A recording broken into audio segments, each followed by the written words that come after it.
Assalamualaikum dan selamat sejahtera. Untuk video kali ini kita akan cerita berkenaan OHLC. Apakah yang dimaksudkan dengan OHLC? Sebelum kita mulakan dengan topik OHLC ni, kita kena kenal dulu. Ada beberapa chart dekat dalam trading ni. Yang ada tu adalah candlestick, bar chart dan juga line chart. Ni tiga basic chart yang digunakan lah. So setiap benda ni, setiap chart ni ada sejarah-sejarah dia yang tersendiri, termasuk candlestick. Candlestick ni datang dari Jepun lah.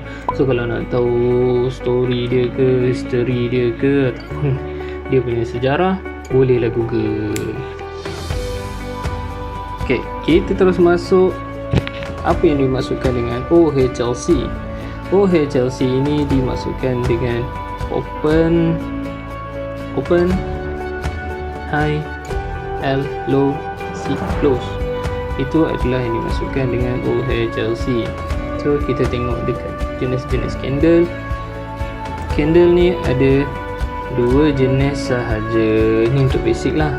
Dan pattern-pattern tu kemudian lah, morning star dan sebagainya. So sekarang ni kita cerita pasal basic. Ini adalah bullish candle. Bullish candle ini. Bullish candle. Kenapa dia panggil bullish? Kenapa dia panggil bullish?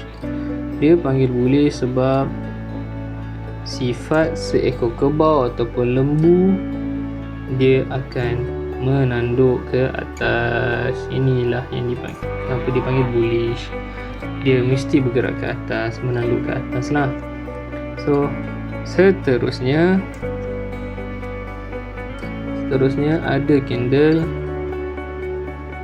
bearish. Ini bearish merah ni. Kenapa dia panggil bearish? Kalau kita panggil bearish, dia macam beruang lah, bear kan. Apa sifat beruang? Sifat beruang ni kalau dia nak attack sesuatu ataupun dia nak cari mangsa dia ke apa ke, sebelum dia gigit tu mesti dia dari atas ke bawah. Sifat dia akan terkam, dan baru dia makan ke apa kan, suka hati dia. Itu untuk candle. Okay. Apa yang dimaksud dengan open, high, low, close? High ni mesti kena ada dekat atas. High ada dekat atas, high ada dekat atas. Low ada dekat bawah, low ada dekat bawah. Untuk candle bullish dan juga bearish, benda ni sama untuk high dan juga low. Apa yang berbeza? Yang berbeza hanyalah pada open dan juga close. Open di bearish adalah di atas, close di bawah. Untuk bullish, open adalah di bawah dan close adalah di atas. Kita ingat je lah perbuatan bull dan juga bear. Dia nak serang kita, bull dari bawah ke atas. Kalau bear, dia nak serang kita dari atas ke bawah. Okey, tu mudah faham dia. Open terjadi apabila bermulanya pembukaan candlestick yang baharu berdasarkan time frame yang kita gunakan. Tu nanti buat time frame tu kita akan cerita kemudian. High terjadi apabila harga melakukan kenaikan, kemudian melakukan penurunan semula. Okay, tak sama pun dengan apa yang aku tulis, tapi macam tu lah, yang penting maksud sama. Kita tengok dekat bullish candle. Dekat bullish candle terjadi apabila harga melakukan kenaikan dan melakukan semula penurunan. Tengok bullish ni dah naik, dia dah naik up, terantuk sekejap, dan dia turun semula. Kat sini sebelum dia close lah, dia bukan dekat harga tutup. Tu adalah high dia. Ni untuk basic sajalah. Kalau macam ada yang tak ada shadow tu macam mana semua, so yang tu kemudian kita akan ceritalah untuk sesi yang akan datang ke kan. So kita tengok pula dekat bearish. Dia naik juga, sama juga terjadi apabila harga melakukan kenaikan dan melakukan semula penurunan. Yang ni dia naik, dia turun balik, dia nak terkam mangsa dia, turun sampai bawah, sampai low. Macam tu lah sifat dia.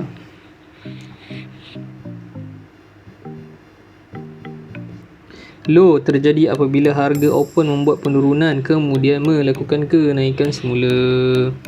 So yang ni saya ada buat kesilapan sikit. Bukan harga open ni hanya untuk bullish. Hanya untuk bullish lah. Untuk bullish. Apa ni bullish je? Saya tersilap.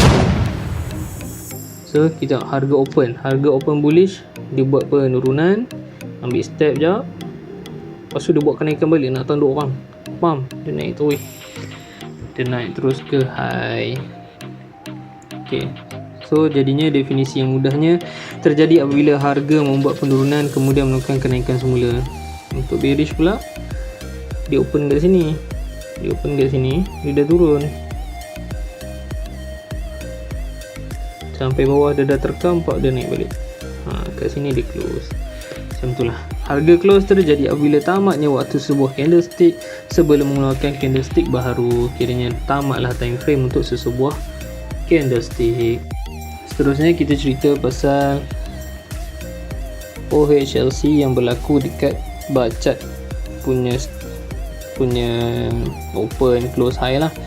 Dia benda yang sama berlaku kalau bullish punya bar chart open di bawah, close di atas. Bearish pun sama, open di atas, close di bawah. Dia sama dengan candlestick. Untuk high memang ada dekat atas, low dekat bawah. Begitu juga dengan bullish, sama. Beza bar chart ni dengan candlestick ni dia ada perut je lah. Lepas tu dia ada pattern dia. Untuk bar chart ni pun ada pattern dia juga, cuma kita akan guna candlestick sebagai kita punya rujukan dan juga line chart saja. Lain kita tak guna. Kalau nak guna pun boleh, tak ada masalah. Seterusnya kita cerita pasal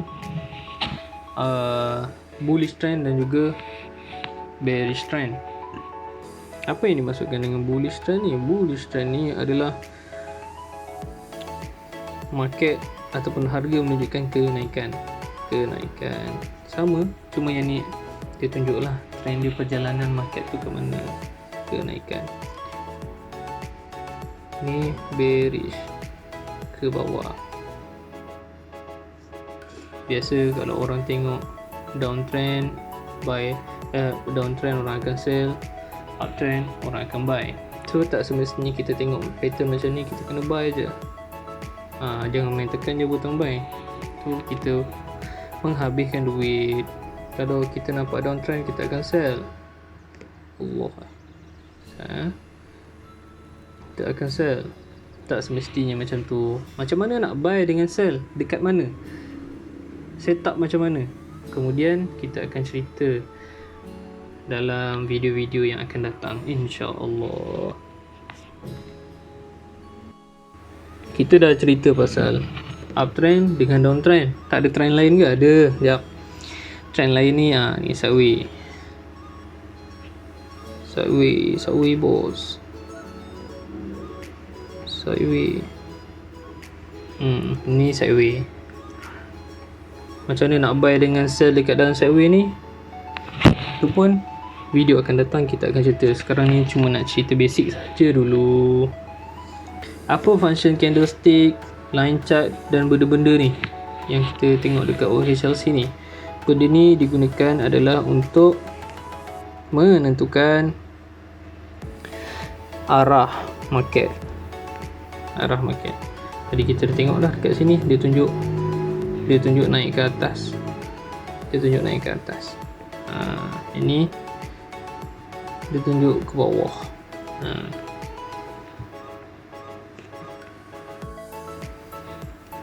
Okey. Nombor 2, tanda support and resistance. Support and resistance ni pun kita akan cerita nanti, video yang akan datang. Yang ketiga, menentukan kekuatan ataupun momentum untuk kita cari setup nanti. Yang detail-detail ni pun yang penting ni momentum ni. Nombor 3 ni antara yang paling penting. Tapi untuk kita tahu yang paling penting ni mesti kena tahu asas dulu. Kita kena tahu asas dulu. 1, 2 dan baru 3. Kalau tak ada 1, tak ada 2, tak ada 2, tak adalah 3. Jadi kita kena bermula dengan 1 dulu. Okey, yang ni sebelum kita akhirkan video ni. Kiranya dah sampai hujung lah. Dah nak sampai hujung lah untuk video kali ni. Yang basic ni. Sebab kita nak cerita pasal time frame. Time frame pun basic juga. So sambil-sambil tu kita boleh lah tengok pasal candlestick punya OHLC. Cerita sikit pasal OHLC. So kita tengok dekat live chart. Tak ada live pada ni hari Ahad. Tutup lah. Kiranya market betul punya. So yang ni kita tengok bullish candle dulu. Bullish candle dia open kat sini.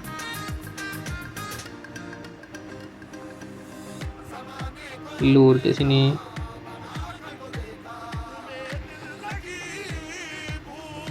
High dia kat sini. Close dia dekat sini. Lepas tu dia buka pula candle bearish. Open dia kat sini.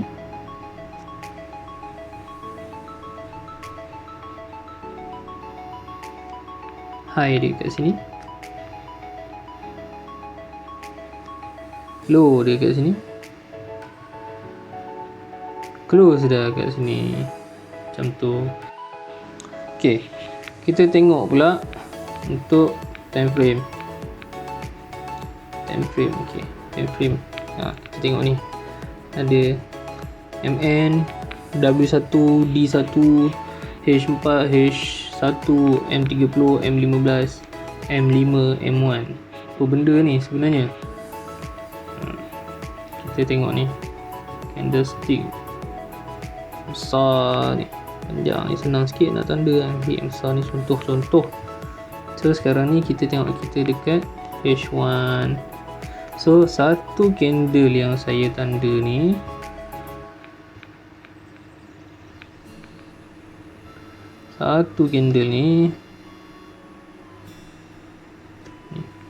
mewakili 1 jam punya movement.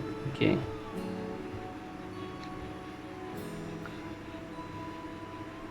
Kalau kita tekan H4, kita nampak pula satu candle ni mewakili untuk pergerakan 4 jam punya candle. Macam ni. So dari high ke low lah. Kita tanda lah. Yang sebelah tak kira satu je. Macam ni je. Macam tu. Guna phone ni susah sikit tanda macam ni je. Okay.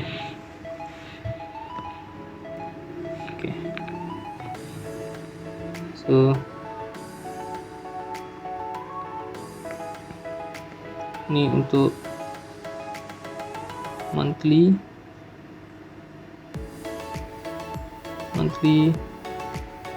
weekly,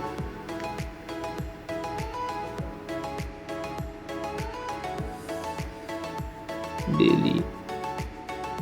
Setiap hari lah, bulan, minggu, hari, setiap 4 jam, setiap 1 jam, setiap 30 minit, setiap 15 minit, setiap 5 minit, setiap 1 minit.